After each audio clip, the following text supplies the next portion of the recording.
The invitation to be big for God. So what did you think of our opening song? Did you like it?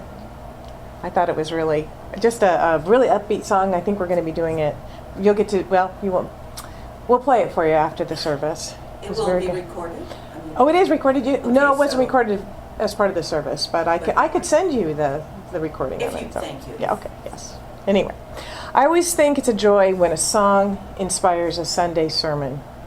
And this song, it was written, I think I had the name up there, by singer-songwriter Cerise Patron, and she inspired this entire month of my talks. And since I know it's difficult to catch all the lyrics the first time you sing it, so I'm going to go over it anyway, I'm gonna read them out for you so you can hear what she says. I'm going to be big. I'm going to be big for God. I'm going to speak out. I'm going to speak out for love. I'm going to shine bright until the whole world sees the light. I'm going to shine bright. I'm going to speak out. I'm going to be big for God. I'm going to live loud, a life with no regrets. I'm going to go now, because now is all we get. I'm going to break free to live in perfect harmony. I'm going to break free. I'm going to go now. I'm going to live loud for God. I'm going to say yes to my good right now. I'm going to let go of all my fear and doubt. I'm going to go forth and bring a change about. I'm going to go forth. I'm going to let go. I'm going to say yes to God. I'm going to break free. I'm going to go now. I'm going to live loud for God. I'm going to shine bright. I'm going to speak out. I'm going to be big for God. It's just a wonderful song. So it takes a lot of breath just to read that, and it took a little bit to sing it too. Okay, so our theme for this month is about speaking out for love, shining our lights brightly, and living loud without regrets, breaking free of fear and doubt, and saying yes to our good, living in harmony, and being a catalyst for change, and all in big, big ways. And this month, we'll explore how the roots of our Science of Mind teaching invite us and instruct us and inspire us and infuse us with the enthusiasm to be and do these big things in big ways. Did you notice that I just said 4 things that our spiritual teachings will do in the context of being big for God? Did you catch them all? They will invite us into it with a luring, with a calling, with an inner nudge, often but not always in the form of divine discontent. They will instruct us on precisely how to move into that bigger space and place. Our teachings really are like a step-by-step how-to manual, aren't they? They will inspire us. They will motivate us to want to go there. And finally, they will infuse us with enthusiasm for the entire idea of living in this larger, more profound, more on purpose, bigger way, which will then give us the fortitude to keep moving forth even when life doesn't go as we planned, and even when we get disappointed or scared or frustrated, or you can fill in the blank. Okay? And each week we'll take one of those ideas, invite us, instruct us, inspire us, and infuse us with enthusiasm to be good for God, to be big for God, and to explore how our teachings do just that. In religious science, January is always our Back to Basics month. And I have a little book at home called Basic Ideas of the Science of Mind by Holmes, and I'm using that, I'm referring to that because it really condenses everything into a real nice format. This book was originally published in 1957, actually before I was born. And it's been reprinted 15 times. And times have changed since 1957, and yet these basic teachings remain as true and as steadfast and as real today in 2015 as they were with this book when it was first published in 1957, then and again and again and again 15 times. To introduce our topic today, which is the invitation to be big for God, I want to share a quote from Dr. Ernest Holmes that lays the foundation for our work here this morning. And Holmes writes, "The greatest gift life could have made to you is yourself. You are a spontaneous, self-choosing center in life, in the great drama of being, the great joy of becoming, the certainty of eternal expansion." I love that idea. Each of us is a spontaneous, self-choosing center of life, engaged in the great drama of being, in the great joy of becoming, in the certainty of eternal expansion. Today, we are being invited into these concepts of being, becoming, and expanding, or, said another way, of being big for God. So the question of the morning is, what qualities of God are calling you to expand into? What qualities of God are calling you to expand into? How are you being called to play bigger? How are you being called to play bigger? What is calling you into a grander, bigger experience of your life, which is the greatest gift life, with a capital L, has given you? What is calling you deeper?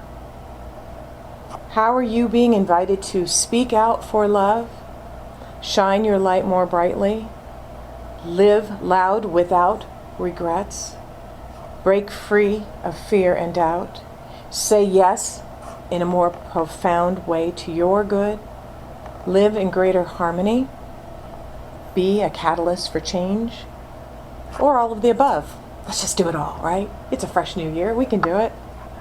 In the Basic Ideas of Science of Mind, Holmes writes, there is something within all which constantly pushes us forward, which demands continued progress. Inertia may hinder our paying much attention to this inner urge, but it is always there. It is what keeps us going ahead, because it is what we are, demanding expression. Made in the image and likeness of the Father, we cannot accept stagnation. Something protests against it. We must be moving forward into a higher and more satisfying spiritual nature. This divine discontent is a factor in our very makeup, and unless we are following its promptings, we are not happy. We cannot get away from it because it is part of our nature, and our unfoldment is something for which we are specifically responsible.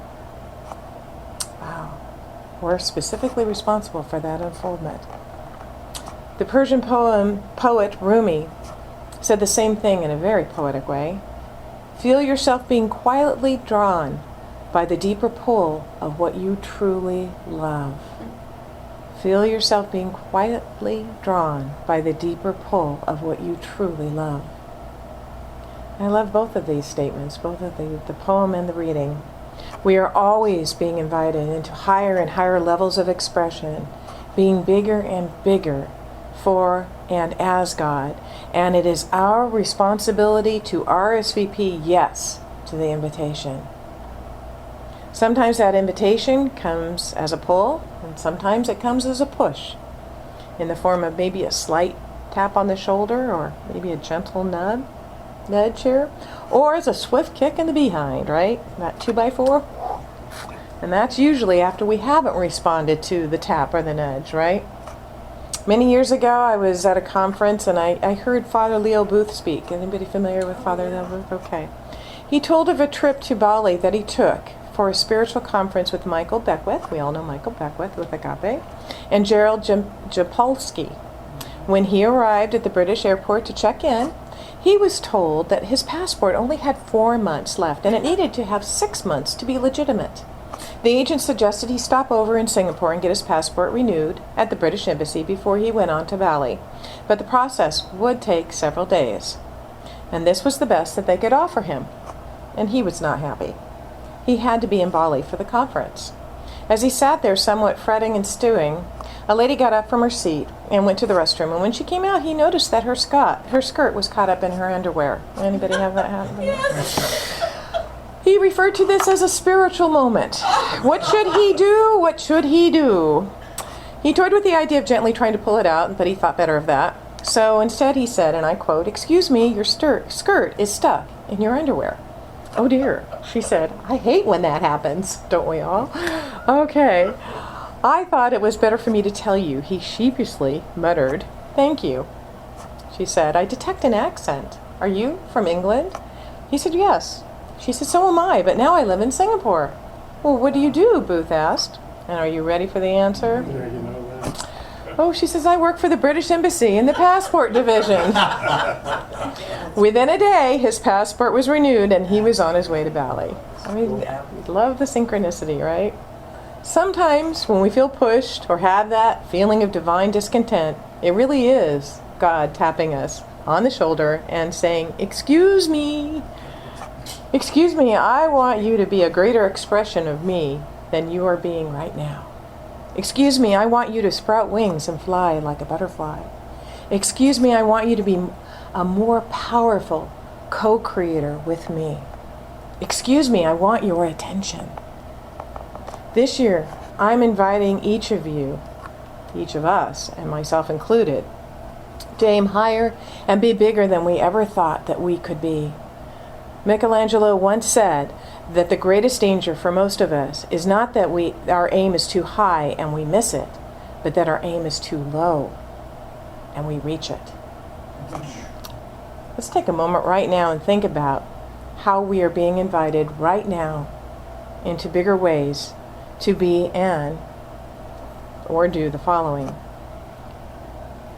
List ways or create your own affirmation that goes with each one of these. And I make copies and cut them. Where did I put them? Oh, did you put? Okay. Can you pass those out with pens, please? So you can create your own affirmation that goes with each one of these. And I can give you suggestions because I've written some.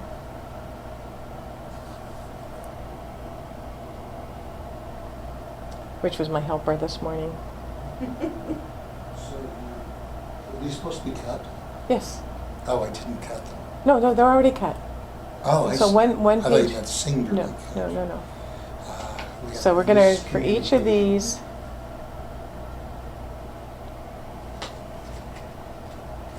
okay. Does everybody have a pen or do we all need pens? Oh, well, if you don't have a pen, I can give you a pen. Have some more Here's some pens? pens.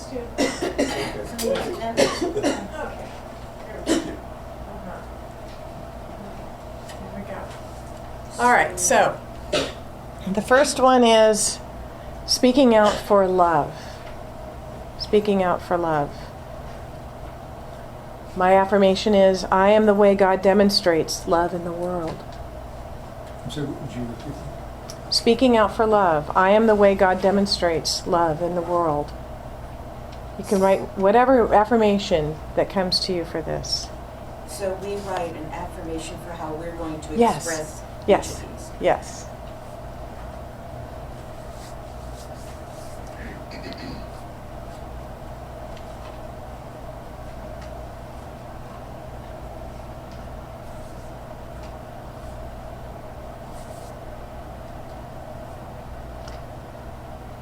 And if you can't think of anything right now, you can take this home and do it as well at home or whenever it's quiet. Sometimes when you're put on the spot, it's not easy to. So What did you write? I wrote, I am the way God demonstrates love in the world.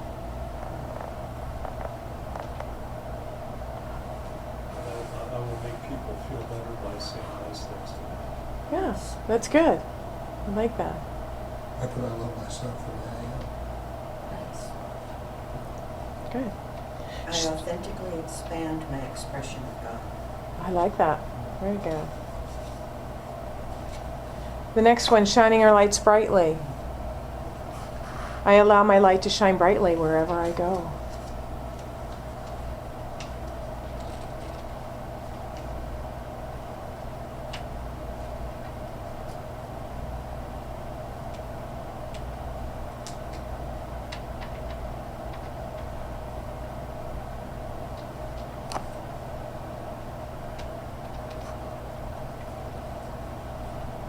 Living loud without regrets.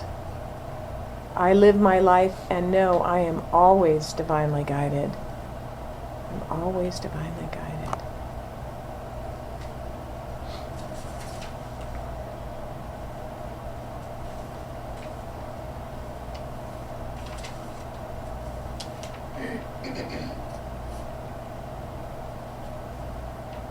Breaking free of fear and doubt. I release all fear and doubt in every area of my life and know that love and joy greet me in every moment.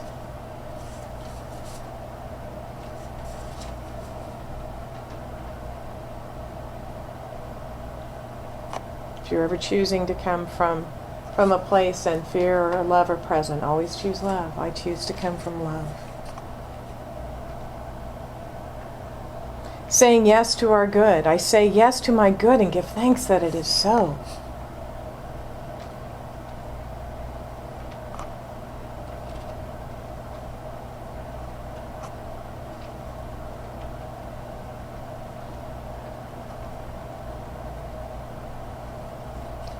Living in harmony. I live in harmony with all of life, for I know we are one.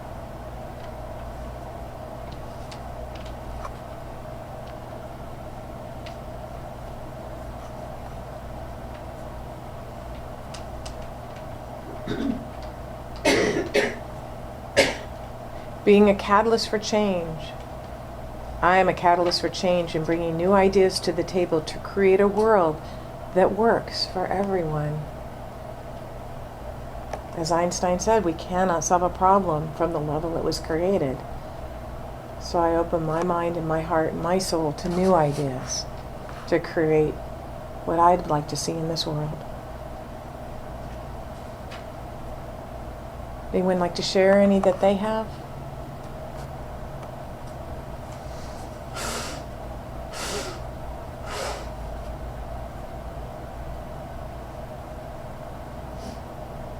I would just like to share what Lovely. well, a little something different when you said share something that's happened to you. And last week we didn't have that time to do that. Uh-huh. For Christmas, my daughter and I have written short stories, not short stories, but children's stories together. And we've submitted to a couple places for publication, but the rejection levels, which was fine. And recently I just sort of veered away from that enthusiasm and ability. But anyway, what she did was she took one of the stories and had it made into a book. She just printed 2 books, one for her and one for me. And to see it in the book format was really exciting to me, and has brought a lot of enthusiasm and my desire now to go out and really push forward with this. So this is calling you Yeah, to be something more. Yeah, To be, do, have something more. absolutely. Does anyone else have anything they'd like to share? Any affirmations that just came to you, or? I turn on regarding the light, because the things you described there, I was that in my 30s, 40s, and then the boulders hit, and you've seen me when I was post-joy and bigness. But I turn on my inner light again with more impact. And lately, speaking of the book thing, I came up with an idea yesterday and even had it was totally different from what I would have imagined. And I found, it's from Inner Wisdom with Rick Hansen, and it's a newsletter, but there was a poem in there called The Coyote's Path, and the path is the theme that I was given for the book. For the book. Because I've been saying, everybody, no matter what happens, it's that person's path. Right. My daughter, that was her path. Jesus had his path. Mother Mary couldn't save Jesus because that was his path, her path. And here's Coyote's path. That was a synchronistic thing. The very day that this name and this concept poured out of me. Wow. So I have to live loud. Live loud. Live loud. Quiet for a while. Like, be quiet, but then big. Yes. So Yes. thank you for that. Okay. inspiration. So the list that you had, your affirmations, your inspirations, your inspirations to be, and the word that you wrote on your stone that you can take with you, are just 2 of the tools. 2 of the tools that you can use this year as you answer your invitation to be big for God. And of course, there are many other tools that we offer here as well. We have, affirmations, we have spiritual mind treatment, we have a lot of tools that are available to each and every one of us to take advantage of this opportunity to be big for God in 2015. And so it is. So